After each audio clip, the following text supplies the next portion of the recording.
while I think Gen AI is amazing, not everything is a Gen AI problem. We have a lot of tools that predate Gen AI that are extremely useful. Don't throw all of that out the window. Not every problem is going to be immediately solved by a tool. Vision without execution is hallucination. Hello, everyone, and welcome back to Pearls On, Gloves Off. I am your host, Mary O'Carroll. All right, before we dive into today's conversation, I just want to take a few minutes at the top to just think aloud a bit about what we are seeing, what I've been learning, what I've been up to. So first of all, yes, ski week was last week. We call it ski week in California. It's just winter break. And I went to Cabo. It was amazing, perfect weather, total reset. And we did happen to come home on Friday before everything sort of broke loose in Mexico on Sunday. So for those of you who so kindly reached out, thank you. We are home and safe. All is good. Technically, I'm supposed to still be on break, but as many of you have realized, I don't really take breaks. I have tried, I have failed. So many of you know me better than I know myself. I am not really capable of sitting around. So for the last couple of decades, when people used to ask me, what are your hobbies? What do you spend your free time on? I have answered legal operations and legal disruption. And what I'm seeing is that I guess that's kind of sadly true. Instead of unplugging, I've really dived deeper into our space over the last few weeks, more than I have in a while. And that's because I genuinely think it is fun. I've spent the last couple of weeks talking to people, founders, in-house team members, CLOs, GCs, investors from both VCs and private equity firms, law firm partners, people across every corner of the ecosystem. And what I'm just trying to do is understand what is happening across legal and where all this might go next. Some of those conversations are going to be around advisory work. Some have potential roles, and some are just a fascinating exchange of ideas. So, it's just great to chat with people across the ecosystem and start to connect the dots on what's really happening right now. I find that when you're not heads down in your role operating, there's just an opportunity to zoom out and see the patterns. And, what I'm seeing right now is really interesting. For example, the theme of private equity ownership of law firms has come up several times in the last few weeks. And I know there has been some activity in that space. That move, especially if it is able to enter the world of, let's say, the Am Law 200 size firms, that starts to get very interesting. I have a lot of thoughts on that. I'm very eager to see that happen. It doesn't feel like the law firms are paying a lot of attention to that and what it could mean. But then again, we also know that law firms have been much more reactive to things in the past, and really nothing has happened yet, to be fair. If you are in private equity, though, and thinking about this, there is a world of opportunity sitting out there for you. And I, for one, am very excited to see that happen. Other things, I have also been writing more. You may have seen that I launched a Substack. No real agenda there. Just wanted a place to put my ideas down, be able to sort of think out loud, share some best practices, some lessons learned, always trying to find a way to scale advice. And so I recently launched with a piece about how to measure ROI for your AI investment. It's a question I get all the time, so check it out. Yes, you may have also seen that I signed on to be an advisor at Sandstone, an up-and-coming legal tech company. To clarify, because many people have congratulated me on this new job, it's not a job. It's not full-time. It's not even part-time. I'm simply acting as an external advisor. I have done this for years with many different companies, and I love it. I love just sitting, slightly outside the frame and asking strategic questions and helping the companies build faster and better. It's a lot of fun for me, and I will continue to do more of that. Now, about what we're seeing in the market, I'll tell you what I'm seeing. I will say, can we please stop describing everything as AI powered? Every company probably needs to be AI powered by some degree already. So if you're a startup right now and getting into, something in the legal industry and you're describing your organization as AI-powered legal departments, AI-powered documents, AI-powered law firms, AI-powered workflows. This is some unsolicited advice. I think you're doing yourself a little bit of a disservice because at this point, that AI-powered term is going to be really generic and be meaningless. It's saying computer-powered lawyers, because everyone's going to have something done on a computer. So sure, I think adding that AI in your descriptor is like buzzy and probably super helpful in getting attention and certainly getting super high valuations that we're seeing these days. But, it's really not that helpful to buyers. And you've got buyers like GCs, law firm leaders, legal ops leaders who are completely overwhelmed. They are, faced with hundreds and hundreds of startups. I think maybe even 1,000 legal AI type companies exist out there at this point. And when so many of them are describing themselves in almost identical language as just being AI powered, that doesn't really help you stand out. And today, the AI also indicates efficiency. And I love efficiency, like I live for efficiency. But depending on who you're selling to or what you're selling, lawyers aren't necessarily that motivated by efficiency, right? They're motivated by accuracy, by quality, by risk mitigation. And so I'd encourage you all to start thinking about what is the problem that you are setting out to solve for the legal industry? What impact does it have for that client or customer? Start to tell that story, not just calling your tools or your offerings AI powered. All right. Well, so that's what I've kind of been up to, what I'm hearing and seeing. More to come. There's so much brewing, and I will continue to share what I'm seeing as it unfolds. All right, let's get into today's episode because it is a special one. One of the things I care deeply about on this podcast is being sure that we can highlight leaders who are not just reacting to the change in our industry, but are actively shaping what comes next. And that is exactly what we are diving into today. I am joined by two incredible leaders from AT&T. Those are Bill Ryan and Ava Guo. So first, Bill, he serves as the Senior Vice President and Chief Compliance Officer at AT&T. He leads the company's compliance organization, provides legal support across major parts of the business, and most recently, he's taken on leadership of what's called AT&T Legal Edge. Now, this is a new center of expertise dedicated to delivering next-generation legal support enabled by AI and technology. Ava Guo is an AVP and Senior Legal Counsel at AT&T, where she is leading the e-discovery and legal technology teams.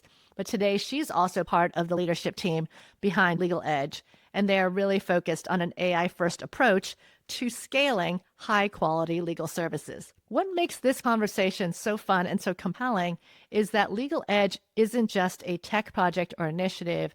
It's not just about the tools. They're really thinking about how can you reimagine the legal in-house function altogether. So in this episode, we're going to talk about the story behind Legal Edge, how the idea came together, why now was the right moment for it, how they're starting to blend attorneys, technologists, project managers, legal ops professionals into this single center of excellence. We get into the cultural shift required to hold the bar on both efficiency and quality, and what this signals about where the broader legal industry is heading. So if you are sitting out there and wondering what the next generation of in-house legal departments look like, this is it. You know that I love people who go first, and these are leaders who aren't waiting to see what happens. They're going to build what happens. So let's dive right in. Bill, really excited to have you here. One of the things we love to do on this podcast is to highlight really innovative leaders and the work that they're doing, which is exactly why you are here. And we have a lot to dive into, but maybe we can start with the big announcement that you recently made about the launch of what's called Legal Edge at AT&T. So tell me what that is, perhaps how the story of like how it came to be, where the idea came from, and how did it all come together? Yeah, thanks, Mary. It's great to see you. So Legal Edge we're probably about a month in. Time's flying, right? And Yeah. the simplest way I'd characterize it is it's AT&T's version of an in-house law firm that's using a AI first approach to a lot of the legal work product that we're focused on. It's a center of expertise composed of attorneys, project managers, technologists, paralegals. And we're really trying to think about how do we perform high level, high quality work product in a different way and creating a culture where we're taking advantage of the incredible tools that are being developed and enhanced and improved. And just seeing, like we're always doing, is trying to innovate at the same level and the same rate that our company does, but do so in our field. We think it's the right time, just given the availability of such exciting tools and obviously dynamics, and everyone feels different pressures and cost pressures and whatnot. It feels like we're consistently challenging ourselves to be as efficient as possible, and so we think this probably gives us a path to be even more efficient, but holding ourselves to a standard of impact and quality that we expect from our outside counsel partners. Yeah. So it's a center of expertise, in-house law firm, a lot of AI, but early days. So admittedly still, clarifying exactly our end state and our true vision. Yeah, I guess, like, how big is it? Were they new hires or were they people that you kind of moved around from the existing team? And like, how did this all come about? Our general counsel was really thoughtful about wanting to see where we could more rapidly deploy AI, kind of knowing that we had to get better at it. Again, just like AT&T has been doing in lots of different areas, but seeing what's happening in the industry, we decided that we needed to have a dedicated team to ensure that the adoption rate was at the right pace and the right depth. Hmm. We've tried different projects. We've asked our outside law firm partners to try different things. But we saw the benefit to creating a dedicated team to really drive and make it a priority, make it closely tied to success, because we thought that could be disruptive. And so that's the vision. The existing team it's about 25 people or so, but it's growing. It's a model that will be growing nonstop as long as we continue to perform, execute at the right levels. It's a combination of mostly currently existing employees, but we're in the hiring process right now. And again, as I said, it's a really great mix of attorneys of different experience levels, paralegals. We have some project managers to ensure we're running an effective organization.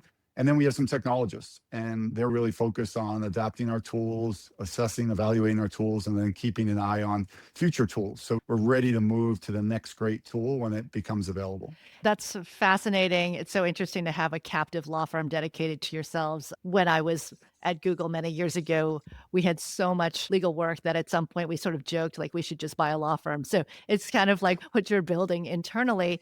Is there a certain type of work or practice area or product that they work on, or is it pretty broad? I would say it's pretty broad. I mean, I think where we see a real good area for disruption is on litigation and regulatory work, related investigation, e-discovery, pleading, drafting, chronology creation, legal memos. But I'll tell you early on, I think when you can do things more efficiently, the demand goes up pretty quickly and expands exponentially. It's, oh, wait, you can do things more cost effectively, more quickly.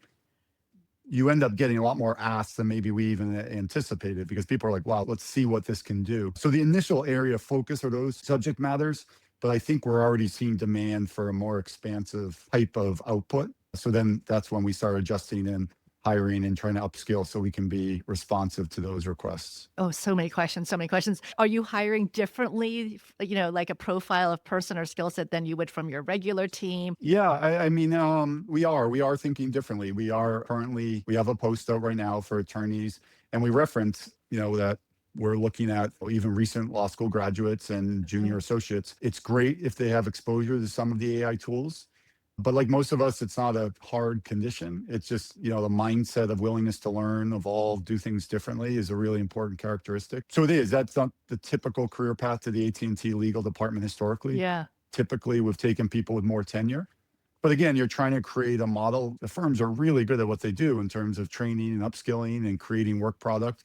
And so we're taking some of the learnings from them and making sure we have a variety of tenure experience to have career pathing, to have upskilling opportunities, to have different people for whom a new project is slightly more exciting when it's, your fourth year doing it than when it's your 25th year doing it, right? That's just the kind of the innate nature of it. And honestly, some of the folks that have a little bit less formal attorney experience are bringing in really fresh views on the technology that we're benefiting from. So we are trying to diversify it in terms of tenure and experience. And right now we're focused on bringing in associates, kind of associate level type employees. Fascinating. And so with this law firm, I assume that your department, legal, compliance, everybody else are the clients essentially. So how are you deciding, or how are you telling people to decide when to use the captive law firm, Legal Edge, versus to go to your outside counsel panel? I've been working on my salesmanship, right? I mean, it's been a while since, but no, we say, I mean, implicitly, I like to think we have a right of first refusal, and, we should have a right of first offer on almost everything that comes up. That also being said, there are absolutely skill sets that our outside law firms have that we're still developing, and they have, unbelievably smart, thoughtful people with great relationships and the ability to, navigate things that we don't yet have. So those partnerships are essential. It's just, I think the dynamic of the relationship is evolving such that because they have that skill set doesn't mean we outsource the entire matter. It really is something AT&T and our general counsel has really been focused on forever, has been what he's called the creation of virtual law firms, which is the partnership between multiple law firms or an in-house group and an outside group. And so that's what we're doing here, is looking for, if we can do it ourselves, we'll do it. There are some matters that we can't do ourselves, but if we're going to do it, Legal Edge will be involved, but just in deep partnership with the outside law firm, so that, if there's work or elements of it that we can do more efficiently, then we should be doing that work. And then we'll use their judgment and their oversight on other elements of the matter. That's so exciting. I can't wait to watch how this all plays out as you're really going first and experimenting and learning from it. Love that you're doing your own training. Love that you're doing your own recruiting. A big theme that I have heard from leaders of legal departments in the last 6 months, where it's really ramped up, is this idea that everyone is focused on figuring out how to disaggregate the work and right source it, essentially figuring out what work can we no longer send to law firms. The bill rates, headlines this year is $4,000 per hour, getting astronomical, and it doesn't always make sense to send work to big law anymore. And so legal departments are really thinking about what can they insource, what can they use different resources like technology or alternative service providers for. Was that part of the thought process when it came to creating this?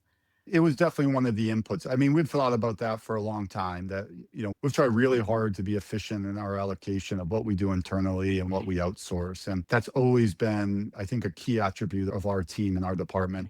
I do think what shifted and gave us the ability to create this model a little bit more formally, more structure, more weight behind it, is the AI, right? I mean, the AI elements of this, the tooling, the speed, the flexibility it gives us to create more work product at higher volumes, to keep up with the pace and the demand. It feels different. And I think so that was a really significant. I think we've always tried to be good custodians of, the investment that the company makes in our department, and be really thoughtful and smart on our relationships. Yes, what we outsource, what we insource. Here, the dynamic with AI and our ability to create really high quality products at a faster pace, when we're just not seeing the same we're seeing the same interest, but maybe not the same level of adoption from the firms in terms of using AI to disrupt their model and give us some of the benefit of those cost savings. Yeah. We felt it was incumbent on us to take responsibility directly, deploy those tools, and see if we can deliver our work product more efficiently than we've done even historically. Yeah. So interesting. Ava, as part of the legal department, how has it been so far? And, are there any lessons learned that you can share? So part of why, Legal Edge is happening now is because the legal department's done a lot of experimentation on our own. So a lot of the lessons learned is really from the 2 years of experimenting with AI that we've done as a department. And kind of like Bill said, like what we've really discovered is there is a lot of work out there that is repeatable and scalable, that can be much more efficiently done with AI, but you need a lot of front end investment into it. And so, in some of the conversations with the firms, it kind of makes sense, right? They have clients like us that are pushing them to use AI. They have other clients that are pushing them not to. So it's hard for the law firms to figure out how to appropriately allocate their resources to investment, but we know where we stand.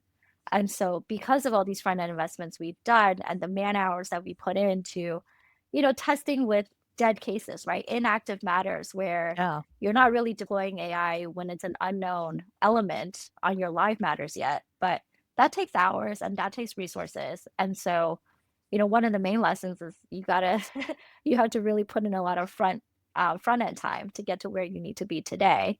And now we're really seeing it pay off in Legal Edge, because we can take all those learnings and deploy it now on live matters where we can actually see some of that ROI.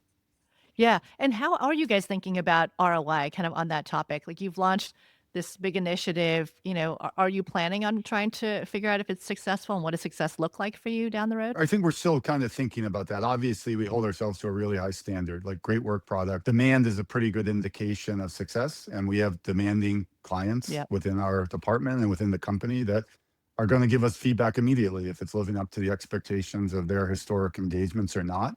So just like any law firm, we're going to make sure that they want to keep on coming back to us. So that's probably the immediate. Long term, what's the ultimate value? Yeah, we're definitely thinking about that. I don't think we have a really precise point of view yet, but initially we just want to make sure we're building up the right level of trust with our clients, and they say, hey, that's my law firm of choice when I need to navigate a tricky matter. For me, like, I come from the e-discovery world where everything is just numbers and metrics. Like, you need to quantify why this technology you're using works or doesn't work. So level of precision, level of accuracy, number of documents that you're no longer looking at because now you're leveraging AI, number of hours saved, number of dollars saved. So in that context, like we do have projects that are really a good fit for that level of quantitative ROI. But like Bill said, qualitatively, I think that is a much more long-term, Right. measurement. One thing I wanted to add on to what Ava was saying, though, because I think it's so important when I think about this, is we're part of one of the companies that's absolutely at the forefront of AI in all sorts of different areas, right? In terms of how it manages its networks, how it manages its care, how it manages different elements. And to have that proximity to watch like some of the smartest people in the world navigate complex AI processes and have them directly involved in what we're trying to do here really is a little bit of a secret element to differentiate ourselves, right? That we're not dependent on a vendor for every single solution.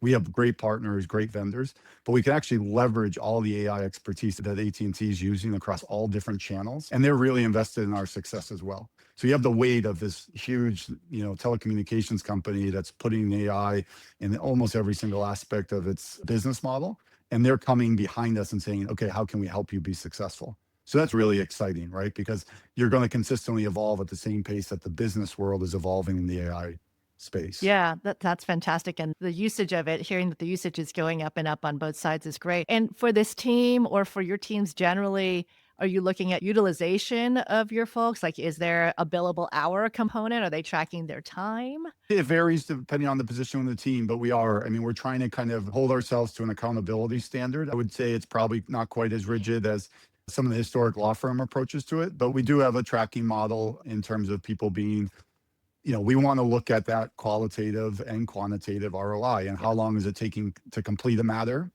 versus outsourcing versus insourcing. And we're supposed to be more efficient. So we want to, confirm that with data. So we're using it for things of that nature. And then the team is recording its time as one element of how they're evaluated in their job function. Got it. So it's for the purpose of like, let's see how long these things take. Are they getting faster? Are we using our resources? Not like incentives. There are ties to kind of individual performance, but again, it's certain members of the team, not all members of the team are subject to that model. So some of the attorneys are on a more billable hour traditional model. Some of the technologists, paralegals are not on that same sort of model. But we are trying to keep track of, it's an important element of individual performance evaluation. It's one element, obviously the quantitative element. But to me, one of the big things is using that data to ensure that we are doing things more efficiently than we've done them historically. So there are some individual performance elements that are tied to the billable hour. And the improvement, the measurement of like how quickly or how efficiently we're doing things, I think it's twofold. There's the comparison with outsourcing it to either outside counsel or a vendor or some other third party. But then there's also the comparison with against ourselves, right? Over time, the things that we're bringing into Legal Edge now should also get faster a year from now, 2 years from now, because we're doing a lot of work that traditionally went to law firms, but we also have a team of legal professionals that are focused on more department efficiency projects that once those take off should feed into the other bucket of work and make that bucket of work even more efficient as we move forward. So I think it's also for us to track our own improvement and to constantly be iterating within Legal Edge as well. Yeah. I'm still curious about the journey to get here. Like, when did this idea kind of come to light? Was there a lot of change management involved? Was everyone really on board? Was there pushback? Was there a lot of like, why are we doing this? Because this is pretty out there in a good way. Yeah, it did come together really quickly. It probably, the initial ideation of it, I think it's important to know, I think we take a lot of pride in the AT&T legal department that we've consistently evolved. And, our general counsel has been very much an ethos of to change is to be perfect is a change often. And he inspires us with a quote around that. So I think change management we're relatively good at that because our department has changed. AT&T has been around for 150 years. It's going to be celebrating its anniversary. And it's done so because the culture is one that you can't be static, right? Like you have to constantly reinvent yourself and your product set and your assets and with acquired assets and the invested assets. So that ethos is, I think, a good company culture. It doesn't mean it's easy, but I think it's something we have a lot of experience with and the willingness to change and transform. So this idea really didn't come together formally until late summer of 25. So we put it together, the model, the initial team, and I mean, it was probably about 90 days that we did it. And it was a real sprint. And it was the clarity of vision of, we had this deep conviction that we knew this is an area that needs to be disrupted more meaningfully than it's been disrupted historically. And like Ava said, we've done a lot of pre-work of talking with our outside law firms, looking at tools that we kind of knew that the best way to accelerate this change was if we just handled it directly. And so when we made that decision, had the clarity of the ultimate goal, we allocated the existing resources to kind of start with that existing team of AT&T employees, and then we've built up from there. It was a sprint, right? But it was based upon 150 years of cultural change embedded within the company. And as Ava mentioned, multiple years of partnering with our law firms, working internally, testing and going into space. And we just kind of got to that point and said, the only way we really think this is going to happen is if we control this and then put the right weight and support behind it to make it successful. I love that for so many reasons. I mean, it sounds like everyone on the leadership team was bought in and had conviction.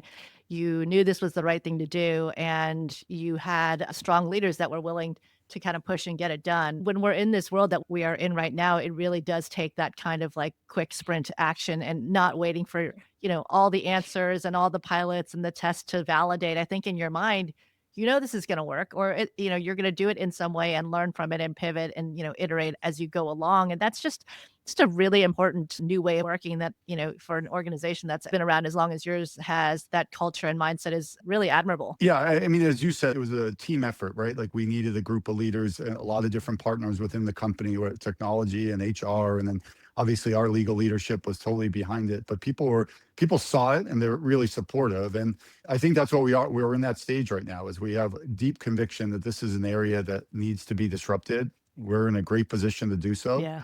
And now we're just focused on executing at a level that makes that vision come true. That's the hard part. That's what we're focused on now. That's right. I've always said, you got to disrupt yourself before someone else disrupts you. So that's great that you're leading the way. Right. You also mentioned that you'd had years of kind of experimenting, and, Ava, you mentioned a lot of success in leveraging software and process improvement and AI specifically. Would you be willing to share kind of what your legal tech stack looks like, or what some of the tools or use cases that you had tried out that you had gotten success with? Are you building tools? Are you buying tools? Like, what does that look like? We're building tools, we're buying tools, we're piloting tools and not buying them. We've done a lot of experiment over the years. As I indicated earlier, my background started in e-discovery, and that was kind of an early space where a lot of the testing was done. Yeah. With our e-discovery providers, directly with Relativity, which is sort of the industry standard platform. They've come out with a lot of Gen AI products.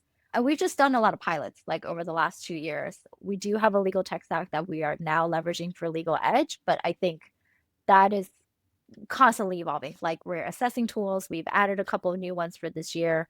We may stick with them, we may not, or maybe we may add to the roster. But Relativity is a big one. I think it's we use Harvey. We've talked about that in the past, and that's also been a great tool for our legal department. What are your thoughts sort of on AI and what it means to be a leader for an in-house team today? There's a lot of hype, but there's also a lot of reality. There's a lot of providers, as we just kind of went through. It's very difficult to be a buyer and tester these days because the market is moving and changing so fast. In terms of culture and training, you touched on mindset, incentives. Like, how do you see that shifting in terms of leadership and driving that kind of culture in an in-house team? It's a topic I think about a lot, Mary. I said to the team recently, I mean, the tools are going to evolve, right? I mean, there's no doubt in my mind, 6 months from now, we're going to have a different set of tools that exist out there that will be a complement to what we're focused on. Yeah. And so how do you prepare people for that constant evolution of learning more and training more? I think, as we kicked this program off, we brought the team together for 3 days training. And a lot of the training was focused on building culture and building a culture of collaboration and communication and transparency, and trying to make sure that there wasn't overdependence on a hierarchy of saying, this is a little bit startup mentality that everyone needs to contribute. Everyone needs to support each other. In my experiencing, creating that team-based dynamic of how do we navigate what's going to be an evolving field, you have to have that sense of team and that sense of community and collaboration to effectively navigate it. There is not one training, there is not one tool that solves these problems. What I've seen is I always express to the team, and Ava makes fun of me, but I feel like I don't get better at prompting. Like, how do you get better at, like, it can be wildly ineffective. Like, how do you train people to solve a problem consistently, not, using the same tool? I find it's a hard space to really go into Chat GPT and there's a blank box, Mm-hmm. and literally the knowledge on the end of that blank box is unlimited. Mm-hmm. Like, what's the most effective way to approach that consistently in an area where your growth set is growing consistently? I've asked that question of a lot of different, I've asked it of professors. Like, programmatically, I still think we're at the start of that. Like, I don't think there's a program of how do I incrementally get better every day at navigating these tools. But I do think culturally of asking your friend of how did you approach this problem, or asking your peer, or saying, let's create a small cohort and go tackle and navigate that problem. I'm a big believer in that team creation of, like, team culture creation to navigate it. So I was really excited. Even the leadership team did an awesome job of, like, building that mindset of, being open to change, being voracious readers and learners, being willing to navigate the landscape. Because I don't think there's one tactical way to approach this. I think everything's going to evolve just like it's evolved the last 12 months. I think the legal landscape in terms of AI is going to be wildly different 12 months from now. So which team is best positioned to handle that change, I think will be more effective than the team that's most trained on tool X right now, because I don't think the tool set stays static. I hope that makes sense, but that's the way we're really thinking about is team creation, be ready to navigate that change, be willing to learn, be willing to try and fail. And then that will put us in the position to go down the path which open up over, over the coming years as we continue to grow. I have two things to add. Number one is I would never make fun of Bill. Let the record reflect that. But for me, it's almost about like going back to basics. And it's a little weird to think about an organization that is so forward thinking on technology to say it's not really about the technology, right? Because it's really going back to like, why are you a lawyer? As an attorney, how would you approach this problem? Being open minded and being curious about how to tackle it with a whole arsenal of tools at your disposal. And while I think Gen AI is amazing, and it's definitely one of the main reasons why Edge is going to be successful, not everything is a Gen AI problem. Like, we have a lot of tools that predate Gen AI that are extremely useful. And one of the challenges we've had is just reminding people, like, don't throw all of that out the window, right? There's a lot of stuff that works. Like, a calculator works for some stuff. You don't need to put a math equation into Gen AI. But also remembering that you are a legal professional, you have professional judgment, you have experience. So looking at these new problems, now that you know the tools you have available to you, what do you want to do with it? How do you want to approach it? And just sort of, kind of, again, going back to basics, right? Like resetting that mindset a little bit, I think is really critical for this team. Yeah, I've been pretty vocal about, Claude Legal came out, last week or so. And of course, the whole SaaS apocalypse or SaaSacre or, whatever you want to call it about like SaaS Right. is dead and all you need is AI now. I'm with you. Like, I think there are very basic tools that where you need structured workflows, where you need core enterprise systems of record, and you need predictability in terms of like what's going to happen when you click on this button. And that doesn't go away. In fact, that becomes more and more important in this day and age. And the AI piece of it is like sits on top, right? Yeah, it's such a good point. I was reading an article recently just on this point, and it was talking about how many people are very focused on upskilling on AI right now. And that makes sense. Like, we should all get upskilled on AI. They were actually talking about the greater risk in this area when you think about like workforce and AI skilling is the future workforce right now. So AI is a good tool for all of us because we've developed through different experiences, life experiences, professional experience, the skill set to analyze the output and then refine it, redirect it, ask the next question, know what's a hallucination and what's not. The next generation, a lot of their knowledge creation is being driven by the box of AI. And where are they gaining the right skill set to use as a tool and as a complement, as opposed to the full output of their work product? And so there's some really smart people trying to think about that question of how do you get people to access, make sure they're really savvy with AI, but also learning all the things that we learned when we didn't have access to this tooling in terms of logic process and analysis to make it to get its full utility. So I think Ava captured that really well. I think a lot of good legal teams are good problem solvers, and we're trying to create a culture of people that can navigate different issues and different problems and resolve them. We just happen to say, wherever possible, let's use this AI tooling because we think that helps you solve the problem more quickly. But not every problem is going to be immediately solved by a tool. You're still going to have to use those other skill sets, relationships, communication, analysis. So how do you create a culture that supports both the tooling, but then also just good old fashioned basic problem solving? Yeah, that's right. And how are you thinking about this for your law firms? You're a big enough company that I think that you would have some influence on how they work. A lot of clients are putting pressure on the firms to start leveraging AI for efficiency, for value, and then, asking the questions, how is the value going to show up to me as a client? Is that a standpoint that you guys are taking? And like, how's that going with your conversations with firms? Yeah. I mean, we're starting those conversations now. And I mean, listen, our relationships with our law firms have been absolutely essential to a lot of our successes. And we anticipate we'll continue to have great relationships. But it's changing. I mean, our department has not been static. In any given year I can remember, it's not been static. And we think those relationships, it's the right time to continue to evolve. We've seen some discrete success with some of our firms where we've seen AI deployment, but our general experience has been the depth and pace and returns have not been what we were hoping for. So our expectations are different. And like in so many other areas, the firms that have partnered well together to help support AT&T, this kind of next evolution will be the firms that partner well with Legal Edge are going to be the firms that have the most success with AT&T. And I'm sure we're going to prioritize those who figure out how do they complement us and how do they add value where we can't deliver on certain solutions. We're going to need those partnerships, but we are going to ask firms to say, hey, let's operate differently than we've been operating for the last decade. Partner with Legal Edge, figure out how you can make us successful, and we'll ensure that you're as successful as well. So lots of room for relationships, but like we've had to change many times, we're asking for a pretty significant change in the dynamic and the relationship. And we're sure the firms will do that. I'm sure they'll continue to want to, partner with us on the interesting work we do. Yeah, I think it's really a wide spectrum. Our general counsel kind of had this call to action back in 2024 to a lot of our panel firms to say like, hey, we're really interested in Gen AI. We're going to be a leading legal department in this arena. So we love for you to join us. And so a lot of law firms, like Bill said, have really kind of gone all in on Gen AI with us, have done a lot of experiments, a lot of pilots, and we've seen a lot of really great returns. But then there's, it's a spectrum, right? So there's some that are here and some that are here.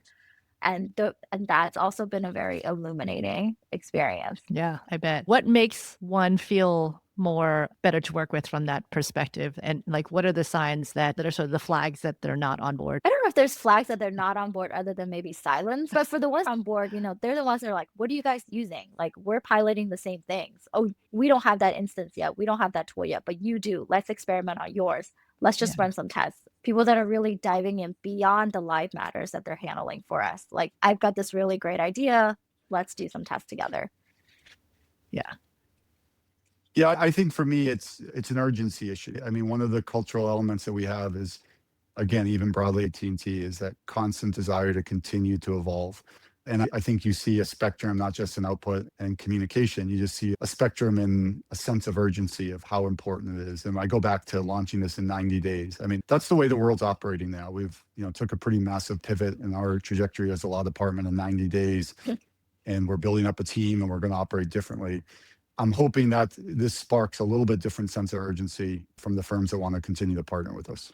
Yeah, I mean, having just come from a firm, trying to do something in 90 days is like completely foreign. And it's not anyone's fault. It's just not how they've had to operate in the past. And I don't think that most are feeling that sense of urgency. Like, yes, there's pressure from the conversations that are being driven by AI. Yes, there's pressure from the clients. And yes, there's pressure from new competitors all over the market. But day to day, I don't think folks are feeling it. It's like, yeah, we hear all this that's happening around us, but day to day, everything's just fine. Revenue is growing, profitability is growing, nothing to see here. And I've kind of heard that story over and over. There's that saying that I think it's Richard Susskind gets the credit for. It's hard to tell a room full of millionaires that they're doing something wrong. It applies here where outside of the firms, there is a sense of urgency, and inside it feels like, yeah, that may be true, but we are not seeing it yet. How would you respond to that? I mean, again, and I obviously spent time at a firm. I have tons of respect for the work product they do. But I tend to agree that sense that of pressure and that it's not pressure, it's a little bit of opportunity, right? Is that kind of, the expectation is that we are constantly delivering high quality work at an efficient way. We owe that to our company, we owe that to our shareholders. Like that's the way we should operate. And so we feel that responsibility as stakeholders in the enterprise very deeply. I think it's a hard issue to communicate. I think it's a hard, despite I think even when they feel that there's material shifts in dynamics on a relative scale, the materiality of their shifts and approaches just is very different than, a company that buys a new asset and then sells an asset and then buys it. I mean, it's just a different dynamic. The pace and operations of being in a big telecommunications successful company like ours, it's just different, right? The expectations are constantly evolving. I think they're capable of it. I mean, we're not alone in thinking about this. As you mentioned, Mary, people are thinking about this. I've had lots of outreach as we've made these announcements. I think whether people get on board or kind of see it or believe it, that's going to be their discretion. But I think the reality is there are many people similarly positioned as we are trying to figure out how do we execute in a way that forces the issue if the conversation side of this isn't going to work, right? So I can go talk and we can try to plan together, but if I'm not getting that traction, then I'm going to have to go do something and execute. And that probably forces a discussion down the line. We're not alone. I mean, I think we like to think we're at the forefront or at least near the front. But I know there are a lot of other great companies who are really thoughtful about this and are likely to execute in a similar way in the coming months. Yeah. I think that's right. Perhaps another piece I think of what I'm seeing is, what is the effect of this sort of onslaught and wave of AI? Certainly it's helping make things more efficient. And so there's an efficiency standpoint, but kind of on the flip side, it probably is creating more work. There is more demand. The world is more complex. There's new legal issues. And I'm sort of curious, as you have part of your business, at least is consumer facing, are you seeing like more demands, more litigation, like self-lawyering, so to speak, where people are able to like put forth complaints because they just went to one of the foundational models and type something in? It's an awesome question. I have to share this and then Ava chime in with what you've seen. But I was talking to a candidate recently and happened to have some experience as a clerk. And they were talking about massive increase in volume of self-drafted pleadings. And they were really struggling with both additional filings, but then also length of existing filings because everyone's using AI to add an additional section, add an additional argument, and they're not increasing their staffing proportionate. And now they're going to try to use AI to be responsive to that. Oh my gosh. And I've talked about this before. It's not just the companies and the people that are trying to drive efficiency to have access to it. It's the people that want to compete with you have access to AI. The people that want to bring legal action against you or complain, they all have access to AI too. So their ability to create work product that takes an additional level of effort or intentionality to respond to, I don't know if it's commensurate, but it's absolutely, we're seeing volume increases. And I thought that I hadn't heard that specifically in the court space, but we're starting to hear now it's even influencing how courts are going to have to process filings. I wouldn't be surprised. You're right. Like everyone has access, even bad actors have access. And so there's just more work in monitoring and setting up alerts and setting up reports. And there's just more information in everyone's hands. And that raises the complexity of the world in which we operate. Yeah, and I think it's just more, not just volume, just more issues. Like, what are the implications of leveraging Gen AI in your business? I'm litigated by trade. Like, what are the implications for privilege? Like, there's just all these new issues that have come up in the last few years that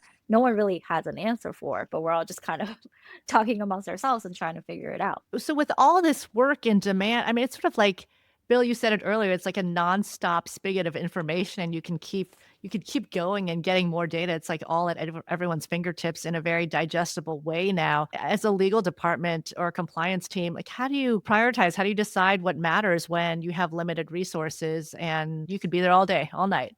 All of you. Yeah, you could be in the learning stage forever, right? In the vision, and you can think about the industry disruption. But I was looking for this when we were having our team meeting, and the quote was just like too good. And I don't often cite quotes, but like this quote was too good. And it was from Thomas Edison of all people. And the quote was, "Vision without execution is hallucination." And I love the use of hallucination, just kind of like the interplay with AI. And it was the idea of like, we have the vision right now, and we could go learn and we could go develop tools and we could bring on more tools. But one thing the firms absolutely do a great job is creating high quality, consistent, reliable work product. And so our job right now is really focused on, we need to make sure that we're delivering at a high level, great work product. So we're very focused on the execution side. And like Ava said, there are times that we'll go and explore additional tools to enhance that, or maybe we go explore other areas, but we need to create a culture deliver great work product in a more efficient way, and then we'll go expand and, find more access to the next level. And I think we have access to enough tooling right now to deliver on the initial vision.